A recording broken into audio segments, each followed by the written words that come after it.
Hello students जय जगन्नाथ पिलाने तुम मान गोटे बड़ अपडेट बर्तमान आसी पहुँची जाइए पोस्ट मैट्रिक स्कॉलरशिप जो तुम प्रेरणा स्कॉलरशिप तो पिलाने बर्तमान आज आवेदन आरंभ हो जाऊँगी तो कौ मैंने अप्लाई करेंगे आमती अप्लाई कर टोटाल प्रोसेसटा मुझे कहि आउ केते कौन टंका भी पाइब सेटा कहि आ लास्ट डेट तुम एक्सटेंड हम कि नहीं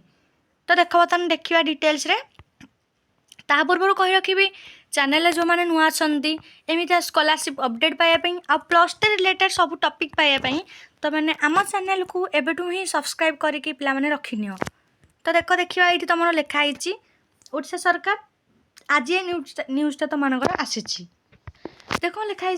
अनुसूचित जनजाति और अनुसूचित जाति उन्नयन एवं संख्यालघु संप्रदाय और पछुआ वर्ग कल्याण विभाग प्राक मैट्रिक माने मैट्रिक पूर्वर आ मैट्रिक परवर्ती माने मैट्रिक पर जमी प्लस टू हो प्लस थ्री हो पीजी हो बीड हो ये पिला माने सब अप्लाई करें जापारे कौ मैंने अप्लाई करेंगे तापर देख तुमको जीपारी तुम केमी अप्लाई कर ना www.scholarship.odisha.gov.in ये तुमने सिंपली जाकि तुम भी मार स्टेट स्कॉलरशिप पोर्टाल मार ये माइला पर तुम आस भारी अप्लाई करने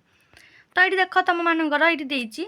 आवेदनकारी योग्य अनुसूचित जनजाति अनुसूचित जाति अन्य पछुआ वर्ग सामाजिक और शिक्षा क्षेत्र में अनग्रसर वर्ग आर्थिक क्षेत्र में अनग्रसर वर्ग छात्र छात्री होता परिवार समस्त उत्सर वार्षिक आय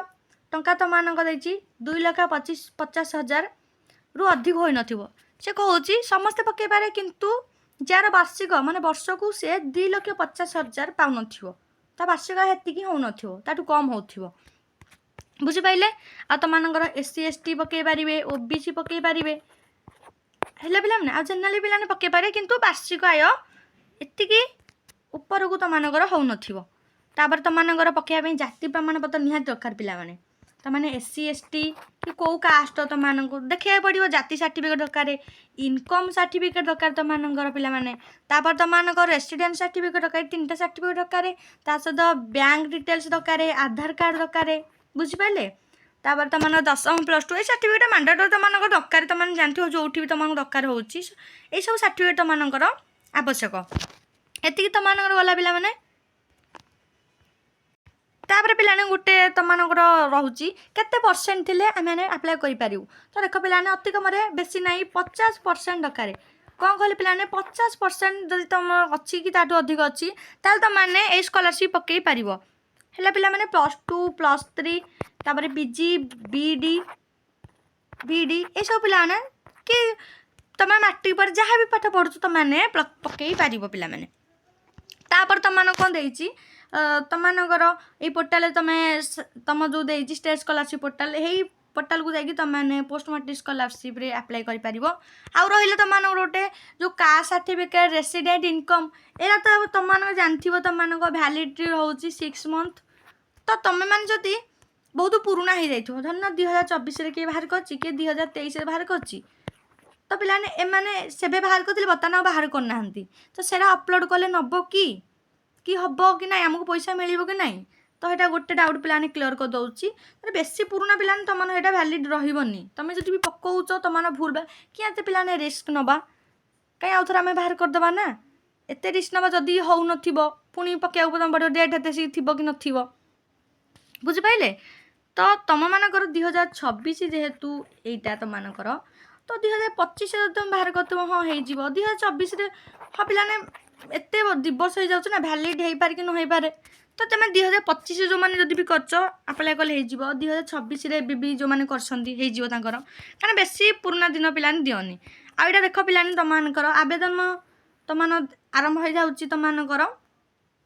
देख ये दरखास्त आवेदन निमंते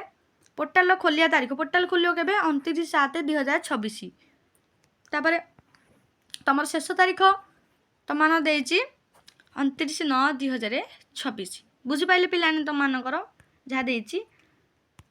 देपर अनुष्ठान द्वारा आवेदन जांच शेष तारीख 9/10/2026 ये तुम जिला ब्लॉक सहरांचल स्थानीय संस्था कर्तृपक्ष द्वारा अनुमोदन शेष तारीख हूँ 9/11/2026 पे जदि तुम मानकर ଆଗ ତୁମେ ଆପ୍ଲାଏ କଲ, ଆପ୍ଲାଏ କରିସାରି କଲେଜ ଦେବ ଡକୁମେଣ୍ଟ ସହ, ସେ ଫାଷ୍ଟ ଭେରିଫିକେସନ୍ କରିବେ। ଯଦି ସେଠୁ କଲେଜ ଭେରିଫିକେସନ୍ ନ କରୁଛୁ ପିଲାମାନେ, ତାହେଲେ ତୁମମାନଙ୍କର କିଛି ମାନେ ପକେଇକି ଲାଭ ନାହିଁ। କଲେଜ ଫାଷ୍ଟ କରିବ, ବୁଝିପାରିଲେ? ଏମିତି ସବୁ ଗୋଟେ ଗୋଟେ ପ୍ରୋସେସ୍ ଅଛି। ମାନେ ଯେଉଁମାନେ ବି ଫ୍ରେଶ୍ କି ରିନ୍ୟୁଆଲ୍ କରିବ ସବୁ, ତୁମେ ପ୍ରୋସେସ୍ଟା ଯେଉଁମାନେ ରିନ୍ୟୁଆଲ୍ କରିଥିବ ଜାଣିଥିବ, ତାଙ୍କର ରିଭୋଟ୍ ବେଳେ ହେଇଯାଏ, ତାପରେ ପାର୍ସିଆଲ୍ ପେମେଣ୍ଟ କିଛି ହୁଏ, ସବୁ ଏମିତି ଡାଉଟ୍ ରହୁଛି। ତ ଏସବୁ ଡାଉଟ୍ ଆମେ ଆଗକୁ ସବୁ କ୍ଲିୟର୍ କରିବା ଅଲଗା ଭିଡ଼ିଓରେ। ତୁମେ ଆପ୍ଲାଏ କରିବ, ମାନେ ଯେତେବେଳେ ଆପ୍ଲାଏ ହେବ, ଷ୍ଟାର୍ଟ ହେବ, ଟୋଟାଲ୍ ଫୁଲ୍ ପ୍ରୋସେସ୍ ଆମେ ଆପ୍ଲାଏ କେମିତି କରାଯାଏ ଟୋଟାଲ୍ କରିକି ପକେଇକି ଦେଖେଇବି। କିଛି ବି ବ୍ୟସ୍ତ ହେବା ଦରକାର ନାହିଁ। ଚ୍ୟାନେଲ୍ ସହ ଯୋଡ଼ି ହୋଇ ରୁହନ୍ତୁ ପିଲାମାନେ, ଅଧିକରୁ ଅଧିକ ମାତ୍ରାରେ ସେୟାର ଆଉ ସବସ୍କ୍ରାଇବ୍ କରିନିଅନ୍ତୁ।